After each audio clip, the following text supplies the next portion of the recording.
श्री दुर्गाय नमः।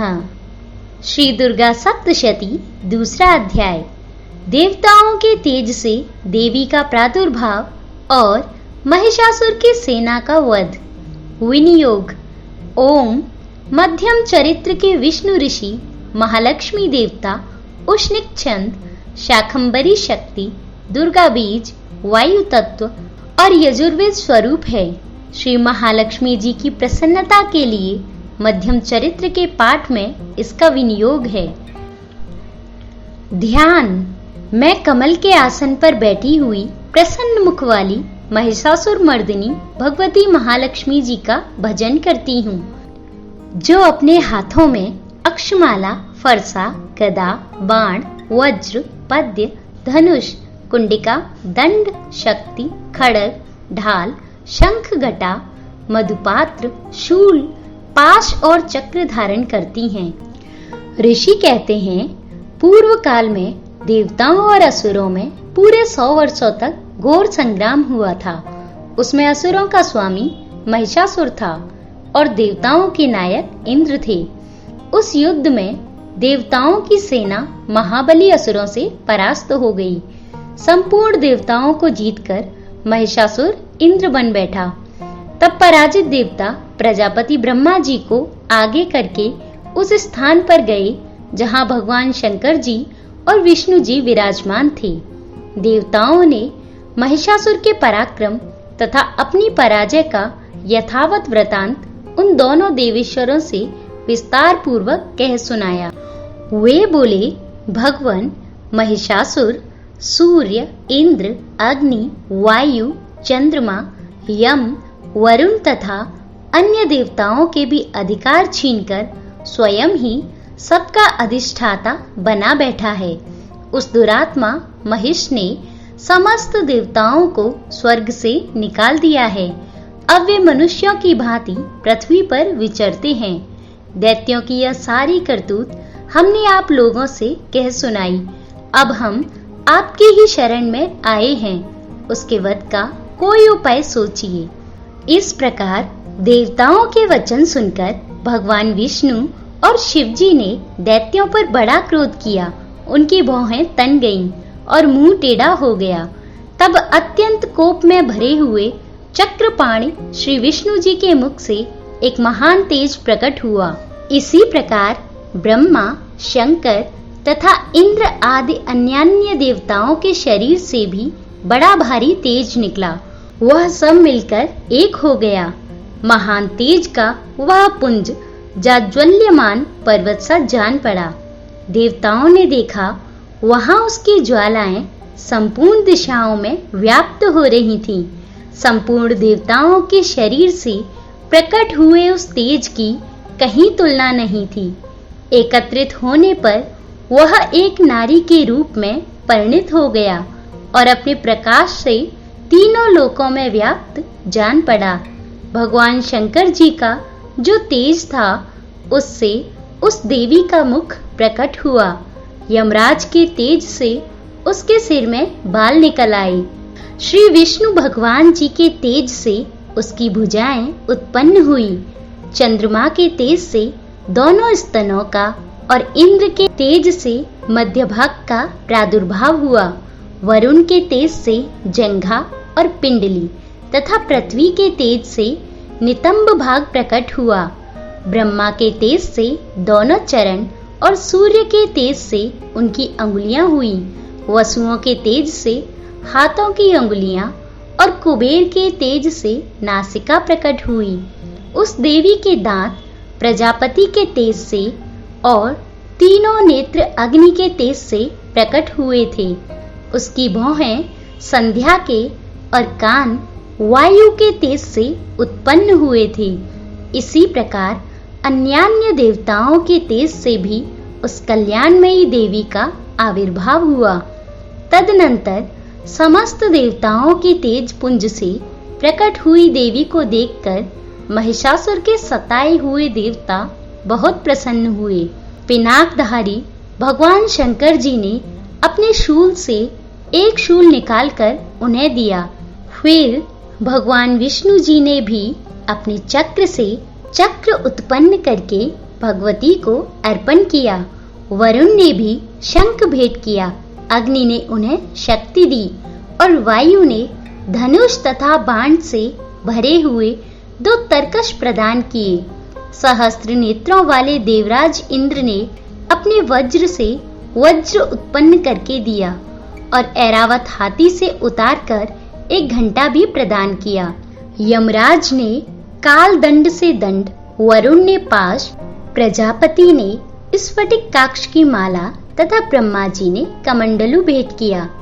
सूर्य ने देवी के समस्त रोमकूपों में अपनी किरणों का तेज भर दिया। काल ने उन्हें चमकती हुई ढाल और तलवार दी। क्षीर समुद्र ने उज्ज्वल हार तथा कभी जीर्ण न होने वाले 2 दिव्य वस्त्र भेंट किए। साथ ही उन्होंने दिव्य चूड़ामणि, 2 कुंडल, कड़े, उज्ज्वल अर्धचंद्र, सब बाहुओं के लिए केयूर, दोनों चरणों के लिए निर्मल नुपुर, गले की सुंदर हसली और सब उंगलियों में पहनने के लिए रत्नों की बनी अंगूठियां भी दी। विश्वकर्मा ने उन्हें अत्यंत निर्मल फरसा भेंट किया।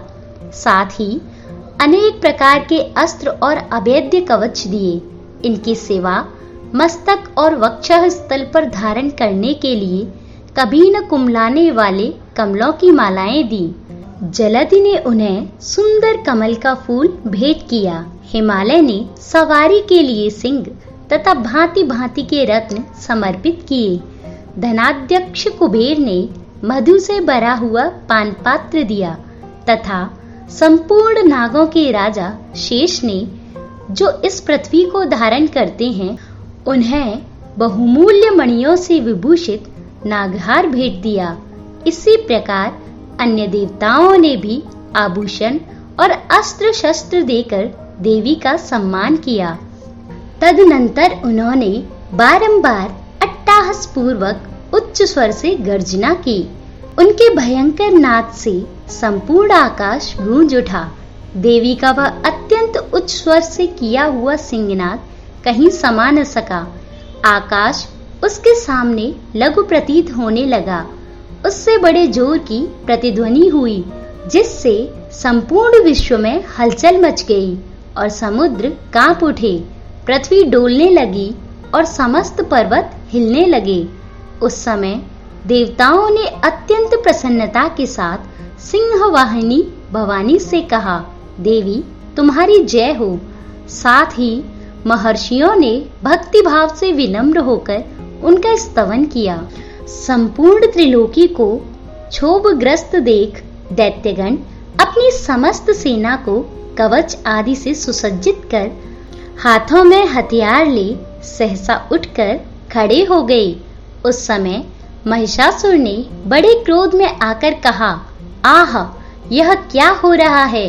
फिर वह संपूर्ण असुरों से घिरकर उस सिंहनाद की ओर लक्ष्य करके दौड़ा और आगे पहुंचकर उसने देवी को देखा, जो अपनी प्रभा से तीनों लोकों को प्रकाशित कर रही थी। उनके चरणों के भार से पृथ्वी दबी जा रही थी। माथे के मुकुट से आकाश में रेखा सी खिंच रही थी तथा वे अपने धनुष की टंकार से सातों पातालों को शुद्ध किए देती थीं। देवी अपनी 1000 भुजाओं से संपूर्ण दिशाओं को आच्छादित करके खड़ी थीं। तदनंतर उनके साथ दैत्यों का युद्ध छिड़ गया। नाना प्रकार के अस्त्र शस्त्रों के प्रहार से संपूर्ण दिशाएं उद्भासित होने लगीं। चिशुर नामक महान असुर महिषासुर का सेनानायक था। वह देवी के साथ युद्ध करने लगा। अन्य दैत्यों की चतुरंगिनी सेना साथ लेकर चामर भी लड़ने लगा। 60,000 रथियों के साथ आकर उदग्र नामक महादैत्य ने लोहा लिया। 1 करोड़ रथियों को साथ लेकर महाहनु नामक दैत्य युद्ध करने लगा, जिसके रोएं तलवार के समान तीखे थे। वह असिलोमा नामक महादैत्य 5 करोड़ रथी सैनिकों सहित युद्ध में आ डटा। 60 लाख रथियों से घिरा हुआ बाष्कल नामक दैत्य भी उस युद्ध भूमि में लड़ने लगा। परिवारित नामक राक्षस हाथी सवार और घुड़सवारों के अनेक दलों तथा 1 करोड़ रथियों की सेना लेकर युद्ध करने लगा। बिडाल नामक दैत्य 5 अरब रथियों से घिरकर लोहा लेने लगा। इनके अतिरिक्त और भी हजारों महादैत्य रथ, हाथी और घोड़ों की सेना साथ लेकर वहां देवी के साथ युद्ध करने लगे। स्वयं महिषासुर उस रणभूमि में कोटि कोटि सहस्त्र रथ, हाथी और घोड़ों की सेना से घिरा हुआ था। वे दैत्य देवी के साथ तोमर, भिंदीपाल, शक्ति, मूसल, खड्ग, परशु और पट्टिश आदि अस्त्र शस्त्रों का प्रहार करते हुए युद्ध कर रहे थे। कुछ दैत्यों ने उन पर शक्ति का प्रहार किया, कुछ लोगों ने पाश फेंके तथा कुछ दूसरे दैत्यों ने खड्ग प्रहार करके देवी को मार डालने का उद्योग किया। देवी ने भी क्रोध में भरकर खेल खेल में ही अपने अस्त्र शस्त्रों की वर्षा करके दैत्यों के वे समस्त अस्त्र शस्त्र काट डाले। उनके मुख पर परिश्रम या थकावट का रंचमात्र भी चिन्ह नहीं था। देवता और ऋषि उनकी स्तुति करते थे और वे भगवती परमेश्वरी दैत्यों के शरीरों पर अस्त्र शस्त्रों की वर्षा करती रहीं। देवी का वाहन सिंह भी क्रोध में भरकर गर्दन के बालों को हिलाता हुआ असुरों की सेना में इस प्रकार विचरने लगा, मानो वनों में दावानल फैल रहा हो। रणभूमि में दैत्यों के साथ युद्ध करती हुई अंबिका देवी ने जितने निश्वास छोड़े वे सभी तत्काल सैकड़ों हजारों गणों के रूप में प्रकट हो गए और परशु, भिंदीपाल, खड्ग तथा पट्टिश आदि अस्त्रों द्वारा असुरों का सामना करने लगे। देवी की शक्ति से बड़े हुए वे गण असुरों का नाश करते हुए नगाड़ा और शंख आदि बाजे बजाने लगे। उस संग्राम महोत्सव में कितने ही गण मृदंग बजा रहे थे। तदनंतर देवी ने त्रिशूल से, गदा से, शक्ति की वर्षा से और खड्ग आदि से सैकड़ों महादैत्यों का संहार कर डाला। कितनों को घंटे के भयंकर नाद से मूर्छित करके मार गिराया। बहुतेरे दैत्यों को पाश से बांधकर धरती पर घसीटा। कितने ही दैत्य उनकी तीखी तलवार की मार से 2-2 टुकड़े हो गए। कितने ही गदा की चोट से घायल हो धरती पर सो गए। कितने ही मूसल की मार से अत्यंत आहत होकर रक्त वमन करने लगे। कुछ दैत्य शूल से छाती फट जाने के कारण पृथ्वी पर ढेर हो गए। उस रणांगण में बाण समूहों की वृष्टि से कितने ही असुरों की कमर टूट गई। बाज की तरह झपटने वाले देव पीड़क दैत्यगण अपने प्राणों से हाथ धोने लगे। किन्हीं की बाहें छिन्न भिन्न हो गईं, कितनों की गर्दनें कट गईं, कितने ही दैत्यों के मस्तक कट कट कर गिरने लगे। कुछ लोगों के शरीर मध्य भाग में ही विदीर्ण हो गए। कितने ही महादैत्य जांघें कट जाने से पृथ्वी पर गिर पड़े। कितनों को ही देवी ने एक बाह, एक पैर और एक नेत्र वाले करके 2 टुकड़ों में चीर डाला। कितने ही दैत्य मस्तक कट जाने पर भी गिरकर फिर उठ जाते और केवल धड़के ही रूप में अच्छे अच्छे हथियार हाथ में ले देवी के साथ युद्ध करने लगते थे। दूसरे कबंध युद्ध के बाजों की लय पर नाचते थे। कितने ही बिना सिर के धड़, हाथों में खड्ग, शक्ति और रिष्टि लिए दौड़ते थे तथा दूसरे महादैत्य ठहरो ठहरो यह कहते हुए देवी को युद्ध के लिए ललकारते थे। जहां वह घोर संग्राम हुआ था वहां की धरती देवी के गिराए हुए रथ, हाथी, घोड़े और असुरों की लाशों से ऐसी पट गई थी कि वहां चलना फिरना असंभव हो गया था। दैत्यों की सेना में हाथी, घोड़े और असुरों के शरीरों से इतनी अधिक मात्रा में रक्तपात हुआ था कि थोड़ी ही देर में वहां खून की बड़ी बड़ी नदियां बहने लगीं। जगदम्बा ने असुरों की विशाल सेना को क्षण भर में नष्ट कर दिया। ठीक उसी तरह जैसे तृण और काठ के भारी ढेर को आग कुछ ही क्षणों में भस्म कर देती है, और वह सिंह भी गर्दन के बालों को हिला हिलाकर जोर जोर से गर्जना करता हुआ दैत्यों के शरीरों से मानो उनके प्राण चुने लेता था।